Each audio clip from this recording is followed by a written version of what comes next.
ఏదైతే మనం అందరం కూడా కలిసి పనిచేసినప్పుడు ఫలితాలు కూడా అనూహ్యంగా ఉంటాయి. నేను 2024లో చూశాను. తెలుగుదేశం పార్టీ కార్యకర్తలందరికీ ఒకే పిలిపించాను. ఈ రాష్ట్రాన్ని పునర్నిర్మాణం చేయాలి, గెలిచే అభ్యర్థులకే సీట్లు ఇస్తున్నాం, మీరు ఏమాత్రం ఆలోచించకుండా ఎవరైతే ప్రజామోదం పొందారో అలాంటి అభ్యర్థులు నేను పెట్టినప్పుడు గెలిపించే బాధ్యత మీరు తీసుకోండి, మీకు అండగా ఉంటాను. ఏ అభ్యర్థిని కాదు, కూటమి అభ్యర్థులు ఎవరైనా సరే గెలిపించాలని నేను పిలిపించాను. 100% తెలుగుదేశం పార్టీ కుటుంబ సభ్యులు ఫాలో అయ్యారు.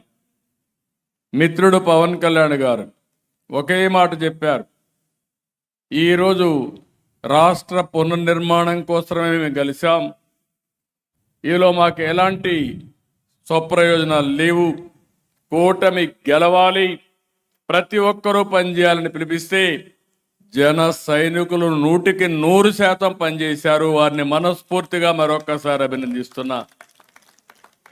అదే మరిగా బీజేపీ పురంధేశ్వర్ గారు కానీ అదే మరి పార్టీ కానీ ఒక పిలిపిస్తే వాళ్ళు కూడా క్రమశిక్షణతో పనిచేశారు. 3 పార్టీలు కలిసి పనిచేశాం, సమైక్యంగా పనిచేశాం. ఈరోజు మీరు చూస్తే అన్ని సీట్లు గెలిచాం. ఈ రాష్ట్ర పునర్నిర్మాణానికి ఆ గెలుపు ఒక సంజీవనిగా పనిచేస్తూ ఉంది. ఈ విషయం మనం గుర్తుపెట్టుకోవాల్సిన అవసరం ఉంది. ఈరోజు ఎన్డీఏ ప్రభుత్వం పూర్తిగా సహకరిస్తూ ఉంది. నరేంద్ర మోడీ గారు సహకరిస్తున్నారు. అందుకే ఇప్పుడు మన మిత్రులు చెప్పారు, చాలా విషయాలు చెప్పారు, అన్నిటి పోను కానీ అమరావతి శ్మశానం అని మాట్లాడారు. 3 రాజధానులు మాటలు చెప్పి 3 ముక్కలాటాడి ఎక్కడా అభివృద్ధి చేయకుండా సర్వనాశనం చేసే పరిస్థితికి వచ్చారు. ఈరోజు దీన్ని చాలా అసాధ్యమైన పని, 15,000 కోట్ల రూపాయలు నిధులు మనకు వరల్డ్ బ్యాంక్ ద్వారా కేటాయించి పనులకు ఇమీడియట్గా చేయడానికి, సుజావుగా చేయడానికి దోహదం చేశారు. పోలవరం ప్రాజెక్టు ఆవేదన పడ్డాను. దగ్గర మీరు ఒకసారి చూస్తే ఆ రోజు నేను 72% పనులు పూర్తి అయినాయి. డయాఫామ్ వాల్ అయితే బావర్ కంపెనీ పనిచేసే సమయంలో వాళ్ళ గొడవలుంటే కేంద్రం సహకారం తీసుకొని పూర్తి చేశాం. 2 సీజన్లు ఇక్కడే ఉమామహేశ్వర గారు ఉన్నారు, 2 సీజన్లో పూర్తి చేశాం. అలాంటి చరిత్రాత్మకమైన పనులు చేసి అదే ఆ ప్రభుత్వం కానీ కంటిన్యూ అయి ఉంటే 2020కే పోలవరం పూర్తి చేసి జాతికి అంకితం చేసేవారం. ఈరోజు డయాఫామ్ వాల్ మొత్తం కొట్టుకొని పోయే పరిస్థితి వచ్చింది. ఎవరైనా ఆ ప్రాజెక్టు విచ్ఛిన్నమైనప్పుడు బాధపడిన వాళ్ళు ఉంటారంటే నేనే మొదటి వ్యక్తిని. ఎందుకంటే దాంతో నేను చాలా అసోసియేట్ అయ్యాను. ప్రతి వారం సోమవారాన్ని పోలవరం చేసుకున్నాను. నెలకొక్కసారి పోలవరం వెళ్ళాను. పండగల పూట కూడా కన్సర్న్ మినిస్టర్ని కలిసి ఎట్టి పరిస్థితిలో పూర్తి చేయాలని ఒత్తిడి తీసుకొచ్చారు. అలాంటి ప్రాజెక్టు ఆంధ్రప్రదేశ్కి జీవనాడి, అలాంటి జీవనాడిని సర్వనాశనం చేసే పరిస్థితులు చాలా బాధపడ్డాం. దానికి కూడా మీరు చూస్తే కేంద్రం పూర్తిగా ముందుకొచ్చి 12,150 కోట్ల రూపాయలు నిధులు కేటాయించి ప్రాజెక్ట్ని సుజావుగా ముందుకు తీసుకుపోవడానికి దోహదం చేశారు. ఇవన్నీ కూడా మొదటి 3-4 నెలల్లో జరిగాయంటే అది ఎన్డీఏ పట్టుదల, కమిట్మెంట్ అని చెప్పి మరొకసారి మీ అందరికీ తెలియజేస్తున్నా. ఇదే కాకుండా అసాధ్యం అనుకున్నటువంటి విశాఖపట్నం స్టీల్ ప్లాంట్ చాలామంది అనుకున్నారు ఇంకా రాదు అని. విశాఖ నేను ఒకటే చెప్పాను, ప్రధానమంత్రి గారు కానీ స్టీల్ మంత్రికి కానీ నిర్మలా సీతారామన్ గారిని ఒకటే కోరాను, ఆంధ్రప్రదేశ్ ప్రజల యొక్క సెంటిమెంట్ ఇది. ఉద్యమాలు జరిగాయి, విశాఖ ఉక్కు ఆంధ్రుల హక్కని ఉద్యమాలు జరిగి ప్రాణత్యాగాలు చేశారు. అలాంటి ప్రాణత్యాగాలు చేసిన ఈ ప్రాజెక్ట్ని మీరు ఏమాత్రం కూడా నిర్లక్ష్యం చేసినా మన కూటమికే ప్రమాదం వస్తుందని చెప్పితే మన ప్రజలు మనల్ని విశ్వసించరంటే, అలాంటి విషయాన్ని ప్రధానమంత్రి గారు మీరు చూస్తే దగ్గర దగ్గర 12,000 కోట్ల రూపాయలు శాంక్షన్ చేసి అసాధ్యం అనుకున్నటువంటి విశాఖపట్నం స్టీల్ని సుసాధ్యం చేశారంటే అది కూడా ఈ 5-6 నెలల్లో చేయగలిగాం. విశాఖపట్నం రైల్వే జోన్ ఎవరు ఊహించలేదు. మన ఎమ్మెల్యేలకు కూడా నమ్మకం లేని పరిస్థితి ఉంటే విశాఖపట్నం రైల్వే జోన్ కూడా పూర్తి చేసుకున్నాం. ప్రధానమంత్రి గారే ఫౌండేషన్ ఇచ్చే పరిస్థితికి వచ్చారు. ఈరోజు ఈ యొక్క 9 నెలల్లో మీరు చూస్తే 6,50,000 కోట్ల రూపాయలు పెట్టుబడులు వచ్చాయి. దగ్గర దగ్గర 5 లక్షల మందికి ఉద్యోగాలు కల్పించే పరిస్థితికి వచ్చాం. ప్రధానమంత్రి గారు మొన్నే విశాఖపట్నం వచ్చి ఏదైతే గ్రీన్ హైడ్రోజన్ ప్లాంట్కి ఫౌండేషన్ వేశారు, దీని మీద ఏదైతే ఎన్టీపీసీ మన జెన్కో 2 కలిపి 1,90,000 కోట్ల రూపాయలు ఖర్చు పెట్టడానికి ప్రణాళికలు తయారు చేసే పరిస్థితికి వచ్చారు. ఇవన్నీ కూడా ప్రజల్లో ప్రగాఢంగా ముందుకెళ్ళాయి. ఈరోజు జరిగిన ఎన్నికలు మీరు చూస్తే దగ్గర దగ్గర 67 అసెంబ్లీ నియోజకవర్గాలకు సంబంధించిన ఎన్నికలు ఇప్పుడే సత్యకుమార్ యాదవ్ గారు చెప్పారు. ఆయన చూస్తే ఈ 2 జిల్లాలో అన్ని బూతుల్లో మెజారిటీ వచ్చిందంటే అంటే ప్రజల్లో ఉండే విశ్వాసమే దీనికి కారణం. నేను ఒకటే ఇక్కడుండే మిత్రులందరినీ కోరుతున్నా, మీ ద్వారా రాష్ట్రంలో ఉండే 3 పార్టీల నాయకుల్ని, ఎమ్మెల్యేలని, ఎంపీలని, కార్యకర్తలను కోరుతున్నాను, ఈ ఐకమత్యం శాశ్వతంగా ఉండాలి. ఒకరిని ఒకరు గౌరవించుకునే మంచి సాంప్రదాయానికి మీరు శ్రీకారం చుట్టాలి, కలిసి పనిచేయాలి. అదే మరిగా ఈ 3 పార్టీలు కానీ ప్రజల్లో మీరుంటే ఈ రాష్ట్రంలో భవిష్యత్తులో కూడా ఏ పార్టీకి అవకాశం ఉండదు. ఎప్పుడూ ఎన్డీఏనే ఇక్కడ గెలుస్తుంది. ఇది కూడా ఎప్పుడు కూడా మనం చూస్తున్నాం. 25 సంవత్సరాలు గుజరాత్లో బీజేపీనే గెలుస్తూ ఉంది. 3 సార్లు హర్యానాలో బీజేపీనే గెలిచింది. మొన్నటి వరకు 25 సంవత్సరాలు పక్క రాష్ట్రం ఒరిస్సాలో బిజు జనతాదళే గెలిచింది, అంటే జేడీయూ గెలిచింది. ఇవన్నీ మనం చూసినప్పుడు బెస్ట్ ఎగ్జాంపుల్స్. ఎమ్మెల్యేలు కానీ ఎంపీలు కానీ ఆలోచించుకోవాలి. మీ పరిధిలో మీరు శాశ్వతంగా ఎమ్మెల్యేగా ఉండాలంటే సాధ్యం. ఒకసారి ఎమ్మెల్యేగా ఉండాలంటే అది మీ చేతుల్లో ఉంది. పార్టీ మాత్రం ఎన్డీఏ ఒకటే ఆలోచిస్తున్నాం. ఏవైతే ప్రజల యాస్పిరేషన్స్ని ఫుల్ఫిల్ చేస్తున్నాయి మనం ఎప్పటికప్పుడు ముందుకు పోయే బాధ్యత తీసుకుంటాం. మీరు కూడా ఈ విషయాన్ని గుర్తుపెట్టుకోవాల్సిన అవసరం ఉంది. ఇప్పుడే మన మిత్రులు చెప్పినట్టు రాజేంద్ర ప్రసాద్ గారికి అయితే 82,320 ఓట్లు ఆయనకు వచ్చాయి. మన పేరాబత్తుల రాజశేఖర్కి 77,460 ఓట్లు వచ్చాయి. మెజారిటీ ఓట్లయితే 1,24,702 ఓట్లు వచ్చాయి. నేను చాలా ఎన్నికలు చూశాను, కానీ చూసినప్పటి నుంచి అనిపిస్తుంది, ఒకప్పుడు మీరందరూ గుర్తుపెట్టుకోవాలి, ప్రధానమైన ప్రతిపక్షాలు ఎప్పుడు కూడా గ్రాడ్యుయేట్స్ కాన్స్టిట్యూన్సీలో పోటీ చేసేటి కాదు. నేను ఇప్పుడు కాదు, నా సుదీర్ఘమైన రాజకీయ అనుభవంలో 40 ఏళ్ళుగా చూశాను. ఎవరు అప్పుడు కూడా కొంతమంది ఇంటలెక్చువల్స్ ఇండిపెండెంట్లుగానో జనసంఘ పేరుతోనో బీజేపీ పేరుతో అప్పుడప్పుడు బీజేపీ గెలిచారు. అప్పుడు కూడా మేము కూడా సపోర్ట్ చేశాం. తర్వాత కూడా ఒకసారి సపోర్ట్ చేసినప్పుడే గెలిచారు ఆంధ్రప్రదేశ్ వరకు. అదే వైజాగ్లో సపోర్ట్ చేశాం. అంత మునుపు తెలుగుదేశం పార్టీ ఎందుకో కానీ శ్రద్ధ పెట్టలేదు. అది కడపతో ప్రారంభించాం. అది మీరు చూస్తే ఏదైతే రాయలసీమ వెస్ట్తో ప్రారంభించి రాయలసీమ ఈస్ట్తో మొదలుపెట్టి విశాఖపట్నంతో అక్కడి నుంచి శ్రీకారం చుట్టి 5 గ్రాడ్యుయేట్స్ కాన్స్టిట్యున్సీలు గెలిచే పరిస్థితి వచ్చామంటే అది ఒక పెద్ద అనుభూతి అని చెప్పి కూడా నేను మీకు తెలియజేస్తున్నా. ఈరోజు మనం ఇవన్నీ చూసిన తర్వాత మనం అందరం ఒక విషయం గుర్తుపెట్టుకోవాల్సిన అవసరం ఉంది.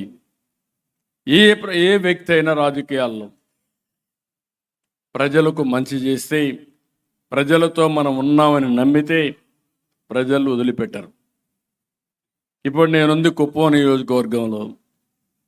ఇప్పటికీ దగ్గర 7 సార్లు గెలిచాను, 8 సార్లు గెలిచాను. 40 సంవత్సరాలు. అన్ని నియోజకవర్గాల్లో కొన్ని నియోజకవర్గాలు ఇలాంటివి ఉన్నాయి. అంత మునుపు 5 సంవత్సరాలు ఉన్నాను, అది వేరే విషయం, ఇంకొక కాన్స్టిట్యున్సీలో.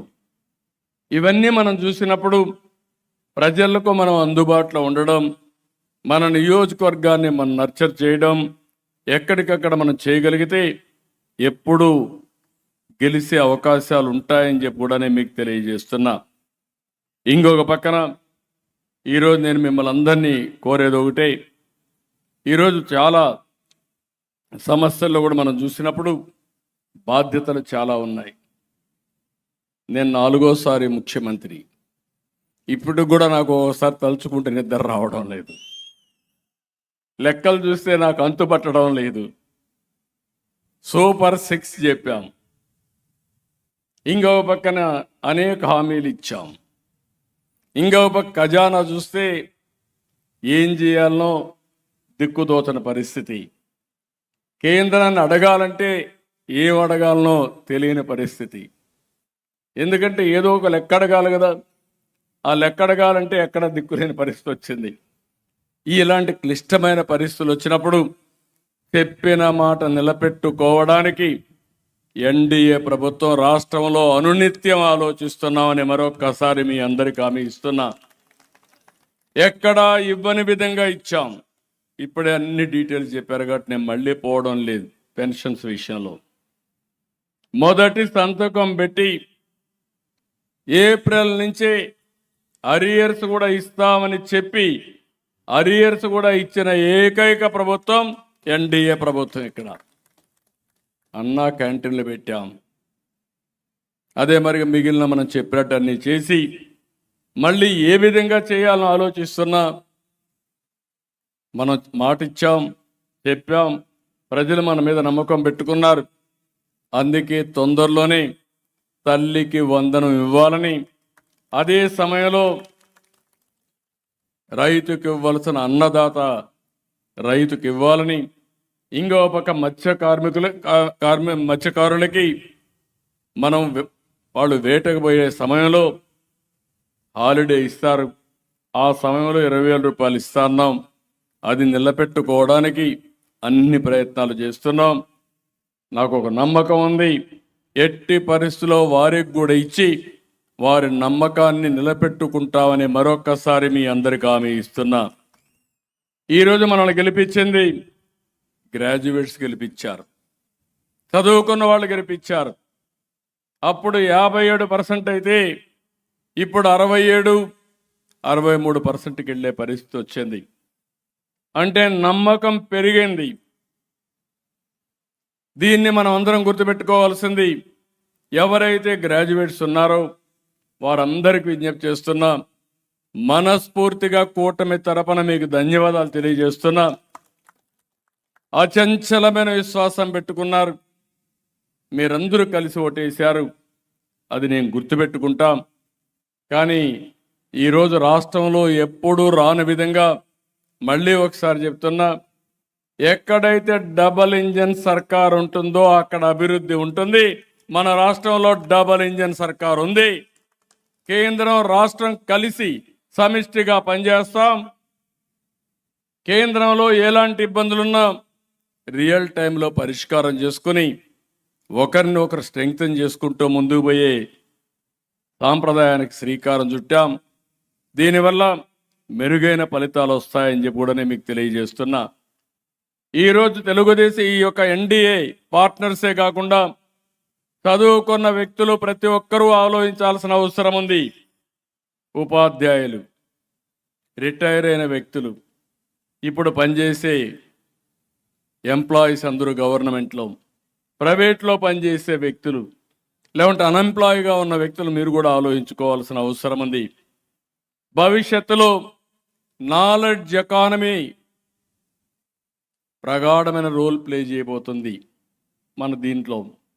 అలాంటి నాలెడ్జ్ ఎకానమీలో కీలక పాత్ర పోషించవలసిన బాధ్యత ఈ యొక్క గ్రాడ్యుయేట్స్కి ఉంది.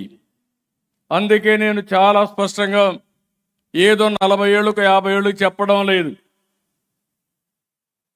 స్వర్ణాంధ్ర విజన్ 2047 ఎగ్జాక్ట్గా ఇప్పటి నుంచి 23 ఏళ్ళు.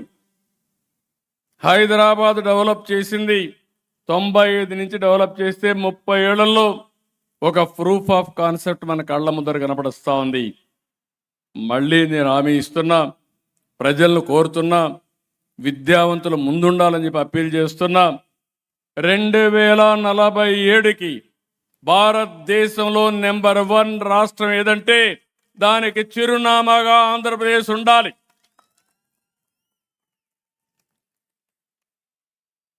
ఆ రోజు ఒక ఇనిషియేటివ్ తీసుకుంటే, ఐటీకి ప్రాధాన్యత ఇస్తే ప్రపంచంలోనే హైయెస్ట్ పర్ క్యాపిటా ఇన్కమ్ ఎవరు సాధిస్తున్నారంటే తెలుగు వాళ్ళు సాధించే పరిస్థితికి వచ్చారు. అది తెలుగు వారికి సాధ్యం. ఆ విషయం గుర్తుపెట్టుకోవాల్సిందిగా కోరుతున్నా. నేను 2047కు మాట్లాడడం లేదు. పోయిన సంవత్సరం ఇప్పుడు మనం వచ్చే 9 నెలలు అయింది. 9 నెలల్లో మీరు అభివృద్ధి చూస్తే 12.94% వచ్చింది. దానివల్ల జరిగింది ఊహించిన విధంగా తలసరి ఆదాయం పెరిగింది. పోయిన సంవత్సరానికి ఈ సంవత్సరానికి లెక్కేసుకుంటే ప్రతి ఒక్క వ్యక్తి తలసరి ఆదాయం గణనీయంగా పెంచాం. ప్రతి నెల, ప్రతి సంవత్సరం ఏ విధంగా ఆదాయం పెరుగుతుంది, తలసరి ఆదాయం పెరుగుతుంది, వాళ్ళ జీవన ప్రమాణాలు పెరుగుతాయో ఒక కొలమానంగా ముందుకు పోతామని చెప్పి కూడా నేను మీకు తెలియజేస్తున్నా. ఈరోజు మనం చూస్తున్నాం. నేను వేరే పార్టీలను ఇప్పుడు విమర్శించడం లేదు, అవసరం లేదని నా అభిప్రాయం. నేను మాట్లాడే మాటలే ప్రజలకు కావాల్సింది కానీ నేను చేసే పనులు కావాలి కానీ వాళ్ళ గురించి విమర్శించే సమయం కూడా వేస్ట్ చేసుకోవడం కూడా నాకు ఇష్టం లేదు. ఈరోజు మీరు చూసినప్పుడు ఒక స్పష్టమైన లక్ష్యాలతో ముందుకు పోతున్నాం. వెల్తీ, హెల్తీ, హ్యాపీ సొసైటీ లక్ష్యంగా ఈరోజు ఎన్డీఏ ముందుకు పోతా ఉందని మరొక్కసారి తెలియజేస్తున్నా. ఆదాయం ఉంటే చాలదు, ఆరోగ్యం ఉండాలి, ఆనందం ఉండాలి. ఇవన్నీ జరగాలంటే ఒక ప్రాపర్ ఎకోసిస్టమ్ కూడా ఉండాల్సిన అవసరం ఉంది. అందుకే రాష్ట్రంలో ఉండే చదువుకున్న వారందరినీ కోరుతున్నా, zero poverty, P4 hour policy. ఏదైతే PPPలో పబ్లిక్ ప్రైవేట్ పార్ట్నర్షిప్తో ఆ రోజు మనందరం ఆలోచించి సంపద క్రియేట్ చేశాం. ఈరోజు నేషనల్ హైవేలు వచ్చాయంటే, లేకుంటే టెలికమ్యూనికేషన్ సెక్టర్ డెవలప్ అయిందంటే కారణం ఈరోజు PPP మోడల్లో వచ్చాయి. అదే సమయంలో సమాజంలో పేదరికం లేకుండా చూడవలసిన బాధ్యత మన మీద ఉంది. ఒక ప్రభుత్వానికే సాధ్యం కాదు, అందరం కలవాలి. ప్రభుత్వం శ్రద్ధ పెడతాం, అందరిని కలుపుకొని వస్తాం. ఎన్డీఏ నాయకత్వం ఎవరైతే ఉన్నారో ఇక్కడి రాష్ట్రంలో మీరు చొరవ తీసుకోండి. అందరినీ కలిపి దేశానికి ఆదర్శంగా ఆర్థిక అసమానతలు లేనటువంటి వీలైనంత వరకు పేదరికం లేకుండా ఉండడమే కాకుండా వాళ్ళ ఆదాయాన్ని పెంచే మార్గం ఆలోచిస్తామని చెప్పి కూడా నేను మీకు తెలియజేస్తున్నా. నిన్న మొన్న చూస్తున్నాం. నేను ఒక మాట చెప్పాను, నాకు అక్కడక్కడ కంప్లైంట్లు వస్తున్నాయి. తెలుగుదేశం పార్టీ నాయకులు లేకపోతే ఎన్డీఏ నాయకులు ఒకరిద్దరు అవతల వైఎస్ఆర్ కాంగ్రెస్ పార్టీకి పనిచేస్తున్నారు. మీరు పని చేయాల్సింది తెలుగు ఎన్డీఏ నాయకులకు పని చేయాలని చాలా స్పష్టంగా చెప్పాను. దీంట్లో నష్టం లేదు. అర్హులందరికీ సంక్షేమ కార్యక్రమాలు చేస్తాం, ప్రజలందరికీ అభివృద్ధి కార్యక్రమాలు చేస్తాం. అదే సమయంలో రాజకీయ పరిపాలన ఉంటుంది, సుపరిపాలన ఉంటుంది. ఆ రాజకీయ సుపరిపాలనలో భాగస్వాములు ఎన్డీఏ నాయకత్వాన్ని మరొకసారి స్పష్టం చేస్తున్నా. ఒక ట్రస్ట్ బోర్డు ఉంది, ఎన్డీఏ నాయకులు ఉంటారు. ఒక కార్పొరేషన్ ఉంటుంది, లేదంటే ఇంకొక దగ్గర ఉంటాం. ఎన్డీఏ నాయకత్వం కూర్చొని డిసైడ్ చేస్తాం. ఆ గౌరవం ఎన్డీఏ నాయకులకు ఉండాలని తప్ప వైఎస్ఆర్ కాంగ్రెస్ పార్టీతో ఎవరైనా లాలూచి పడతారేమోని ఆ మాట చెప్పాను. దీంట్లో గింజుకుంటున్నారు వైఎస్ఆర్ కాంగ్రెస్ పార్టీ. అంటే మన వాళ్ళని కూడా లంచాలు ఇచ్చి ఎక్కడికక్కడ అవినీతి పనులు చేసుకోవాలని చూస్తున్నారు. కానీ కబద్దార్, జాగ్రత్తగా ఉండండి, మీ ఆటలు సాగనివ్వను. అంటే ఏదో రెచ్చిపోతున్నారు, రెచ్చిపోవద్దండి. నేను ఎప్పుడు కూడా సంక్షేమ కార్యక్రమాలు అర్హులందరికీ ఏమంటున్నాను. అట్లని చెప్పి దబాయిస్తే ఇస్తామనుకుంటే మాత్రం అది పగటి కలగా మిగులుతుంది. గుర్తుపెట్టుకోమని కోరుతున్నాను. నేను ఇంకొక మాట కూడా చెప్పాను. రాజకీయాల్ని కలుషితం చేశారు, రాజకీయ ముసుగులో నేరాలు చేశారు, ఘోరాలు చేశారు. అలాంటి నేరాలు ఘోరాలు చేసినప్పుడు ఎవరు తప్పు చేసినా చట్టం దాని పని చేసుకుంటా పోతుంది తప్ప ఇంకొకటి కాదని చెప్పి కూడా నేను మీకు తెలియజేస్తున్నా. నిన్న మొన్న ఇంకొక విషయం కూడా ఇక్కడ వచ్చినప్పుడు తెలుగు జాతి అందరికి విజ్ఞప్తి చేస్తున్నా, తెలంగాణలో ఉండేవాళ్ళకు కూడా విజ్ఞప్తి చేస్తున్నా. నేను గోదావరి నీళ్లు బనకచెర్లకు తీసుకుపోతానని చెప్పాను. పోలవరం టు బనకచెర్ల. ఎక్కడి నీళ్ళు ఇవి? సముద్రంలోకి పోయే నీళ్లు. సముద్రంలోకి పోయే నీళ్లు నేను తీసుకుపోతానంటే దాన్ని కొంతమంది ఒక పార్టీ రాజకీయం చేస్తే వాళ్ళు చేశారు కాబట్టి మేము చేయకపోతే వెనకబడిపోతామని ఇంకొకరు మాట్లాడే పరిస్థితికి వచ్చారు. ఇది మంచిది కాదు. నేను ఎప్పుడో ఒకటే చెప్తున్నాను, తెలుగుదేశం పార్టీ మొదటి నుంచి కూడా తెలుగు జాతి కోసం పెట్టిన పార్టీ. ఒక యుగ పురుషుడు ఎన్టీ రామారావు గారు పెట్టిన పార్టీ ఇది. ఆ రోజు ఈ రోజు తెలుగు జాతి కోసం పనిచేస్తున్నాం. నేను ఆ మాటే చెప్పాను. విభజన రోజును కూడా మీరు గుర్తుపెట్టుకోవాలి. నాకు 2 ప్రాంతాలు సమానం అని చెప్పాను, 2 కళ్ళు అని చెప్పాను, ఇద్దరికి సమన్యాయం చేయమన్నాను. అయితే అక్కడ నమ్మారు, ఇక్కడ నమ్మారు. అక్కడ మేము బీజేపీ పోటీ చేసి 20 సీట్లు గెలిపించారు, ఇక్కడ అధికారాన్ని ఇచ్చారు. అది నా జీవితంలో ఎప్పుడూ మర్చిపోలేనని చెప్పి మీ అందరికీ మరొక్కసారి విజ్ఞప్తి చేస్తున్నా. సముద్రంలోకి పోయే నీళ్లు తీసుకుపోతామంటే దానికి కూడా ఎక్కడ రైట్ ఉందని ఆలోచిస్తామంటే ఎక్కడికి పోతాను? కాళేశ్వరం ఉంది. నేను ఎప్పుడు అపోజ్ చేయలేదే, నేను వెల్కమ్ చేశాను. గోదావరి పైన మీరు ప్రాజెక్టులు కట్టండి, నీళ్లు తీసుకోండి. గోదావరి ఒకటే తెలుగు జాతికి శ్రీరామ రక్ష. నీళ్లు సముద్రం లేకపోతున్నాయి. 100 సంవత్సరాల చరిత్ర, 1000 టీఎంసీ నీళ్లు సముద్రం లేకపోతున్నాయి. నా కోరిక ఇదే కాదు, గంగా కావేరి నదుల అనుసంధానం చేయాలి. ప్రధానమంత్రి నరేంద్ర మోడీ గారి కంటే ముందు వాజ్పేయి గారు ఒక టాస్క్ ఫోర్స్ కూడా వేశారు. నేను ప్రధానమంత్రి గారి దృష్టి తీసుకొచ్చినప్పుడు ముందు ఇంట్రా రివర్ లింక్ చేద్దాం, విత్ ఇన్ ది స్టేట్స్ అన్ని కంప్లీట్ చేద్దాం. ఇది పూర్తయితే నేను గుజరాత్లో కూడా చేశాను, మీరందరూ కూడా స్టార్ట్ చేయండి. ఇది పూర్తి అయిన తర్వాత నేషనల్ లెవెల్లో రివర్స్ లింకేజ్ ఈజీ అవుతుందని ప్రధానమంత్రి గారు కూడా చెప్పే పరిస్థితి వచ్చారు. నేను చాలాసార్లు చెప్పాను, రాజకీయ నాయకులకి పాజిటివ్ థింకింగ్ ఉండాలి. ఈరోజు నరేంద్ర మోడీ గారు ఉన్నారు, మనం అందరం ఆలోచిస్తున్నాం. సరైన సమయంలో దేశానికి సరైన నాయకుడిగా నరేంద్ర మోడీ రావడం ఈ దేశం అదృష్టం అని మరొక్కసారి మీ అందరికీ విజ్ఞప్తి చేస్తున్నా. ఏదో నేను పొగడానికి చెప్పడం లేదు. ఒక సుస్థిరమైన పాలన, అభివృద్ధి, సంక్షేమం, సుపరిపాలన ద్వారా దేశాన్ని ముందుకు నడిపిస్తున్నారు. అందులో భాగంగా నా కోరిక కూడా ఉంటుంది. నా కోరిక ఆయన దేశాన్ని నడిపిస్తే నేను తెలుగు జాతిని అగ్ర జాతిగా తయారు చేయాలనేది నా లక్ష్యం. నాకేం కావాలండి? 45 ఏళ్లుగా నన్ను అందరూ కూడా ప్రేమించారు.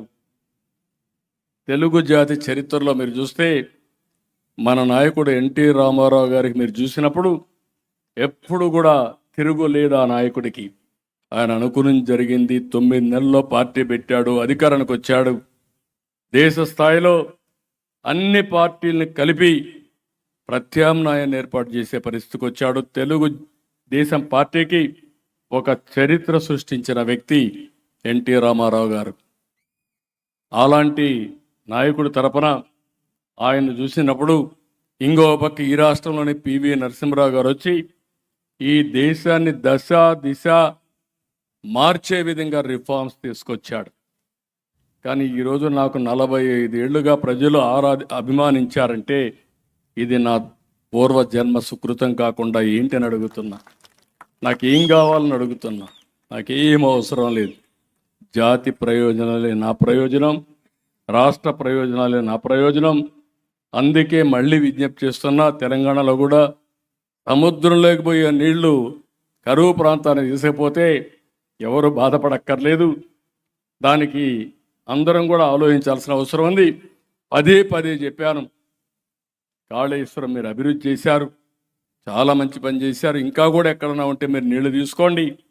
అక్కడి నుంచి మిగిలిన నీళ్ళు ఇక్కడికి వస్తాయి. రాజమండ్రి చివరి ప్రాంతంలో ఉంది.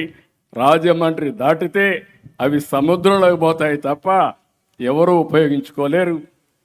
మొన్న కూడా మనం చూసాం, విజయవాడ మొత్తం ముంపుకు గురైంది. పైన పడిన వర్షాలన్నీ ఒక తెలంగాణనే కాదు, కర్ణాటక, మహారాష్ట్రలో పడితే వాళ్ళు అక్కడ ప్రాజెక్టులు నిలబెట్టుకోలేకపోతే ఆ నీళ్లు మనకు వచ్చి ఇక్కడ ముంపుకు గురయ్యే పరిస్థితి వచ్చింది. అందుకనే లోయర్ రైపేరియన్ స్టేట్కి ఎప్పుడూ అధికారం ఉంటుంది. వీలైతే ఆ నీళ్లు వాడుకునే అవకాశం, అలాంటి నీళ్లు వాడుకుంటున్నాం తప్ప అది అందరికీ లాభం. రేపు అవసరమైతే మనం ఈ నీళ్లు తీసుకపోతే ఇంకొక 20 టీఎంసీ 30 టీఎంసీ వాళ్ళు కావాలంటే అక్కడ కూడా వాడుకునే అవకాశం వస్తుంది.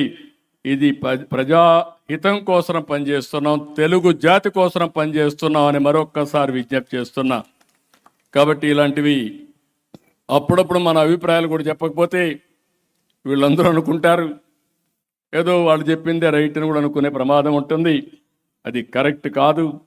ప్రతి ఒక్క తెలుగు జాతి మొత్తం అందరం ఆలోచించుకోవాల్సింది, ఇక్కడున్నా తెలంగాణలో ఉన్నా ఎక్కడున్నా తెలుగు జాతి ప్రపంచంలో ఏ దేశంలో ఉన్నా, ఏ రాష్ట్రంలో ఉన్నా, ఏ రాష్ట్రాల్లో ఉన్నా తెలుగు జాతి కోసం చిరస్థాయిగా తెలుగుదేశం పార్టీ పనిచేస్తుందని మరొక్కసారి హామీ ఇస్తున్నా. కాబట్టి ఇలాంటి సందర్భాల్లో మిమ్మల్ని అందరినీ చూసిన తర్వాత చాలా ఆనందం కలుగుతూ ఉంది. మీతో ఈ విజయోత్సవాలు జరుపుకోవడం చాలా నాకు కూడా కొత్త జోష్ వస్తూ ఉంది, కొత్త ఎనర్జీ వస్తూ ఉంది. రాబోయే రోజుల్లో మనం అందరం కలిసి ఇలాంటి విజయోత్సవాలు ఎక్కువ జరుపుకోవాలి. కానీ ఎన్నికల్లో మనం గెలవగలిగితే, ఎంత పెద్ద మెజారిటీ తగిలిస్తే అంత పెద్ద సుస్థిరతకు నాంది పలుకుతుంది. అలాంటి సాధించినటువంటి వ్యక్తులకి ఎన్డీఏ పార్ట్నర్స్ అందరూ కూడా నేను చూశాను మొన్న కూడా. ఎందుకంటే నేను ఎన్నికలంటే అంతవరకు బాగుంటాను, కానీ ఎన్నికల రోజు మాత్రం ఎవరితో నేను కరెక్ట్గా ఉండను. నేను ఒకటే, ఎవరు పార్టీకి పనిచేస్తారో ఆ పార్టీకి వాళ్ళు అవసరం. ఎన్నికల్లో పనిచేయని ఏ కార్యకర్త కూడా, ముఖ్యంగా మా ఎన్డీఏ పార్ట్నర్స్కి అవసరం లేదు. నా ఉద్దేశ ప్రకారం అందరం పనిచేయాల్సిందే. తర్వాత మీరు ఏదైనా ఉంటే చిన్న ఇవి ఉంటే కూడా సార్ట్అవుట్ చేసుకుందాం. కానీ ఒక పార్టీ లక్ష్యాలతో మనం ముందుకు పోయాం. 2 ఎన్నికలు చూసాం, 24 ఎన్నికలు చూసా, నిన్న జరిగిన గ్రాడ్యుయేట్స్ కాన్స్టిట్యూన్సీ చూసా. 2 ఎన్నికల్లో బ్రహ్మాండంగా పనిచేశారు, సమన్వయంతో పనిచేశారు, సమర్థవంతంగా పనిచేశారు. అలాంటి ఎన్డీఏ కార్యకర్తలందరికీ పేరు పేరున మనస్ఫూర్తిగా అభినందన తెలియజేసుకుంటూ అందరినీ అభినందిస్తూ సెలవు తీసుకుంటున్నా. జై హింద్, జై ఎన్డీఏ.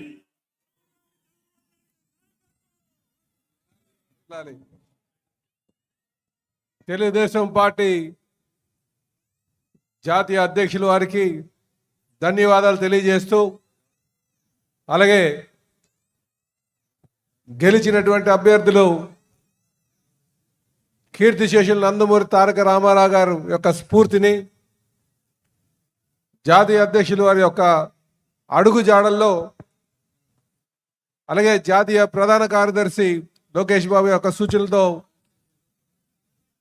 ఎన్డీఏ యొక్క ఆలోచిస్తున్నా. మనం మాట ఇచ్చాం, చెప్పాం, ప్రజలు మన మీద నమ్మకం పెట్టుకున్నారు. అందుకే తొందరలోనే తల్లికి వందనం ఇవ్వాలని, అదే సమయంలో రైతుకి ఇవ్వాల్సిన అన్నదాత రైతుకి ఇవ్వాలని, ఇంకో పక్క మత్స్యకారులకి మనం వాళ్ళు వేటకు పోయే సమయంలో హాలిడే ఇస్తారు. ఆ సమయంలో 20,000 రూపాయలు ఇస్తున్నాం. అది నిలబెట్టుకోవడానికి సమయంలో 20,000 రూపాయలు ఇస్తున్నాం. అది నిలబెట్టుకోవడానికి అన్ని ప్రయత్నాలు చేస్తున్నాం. నాకు ఒక నమ్మకం ఉంది, ఎట్టి పరిస్థితుల్లో వారికి కూడా ఇచ్చి వారి నమ్మకాన్ని నిలబెట్టుకుంటామని మరొకసారి మీ అందరికీ హామీ ఇస్తున్నా.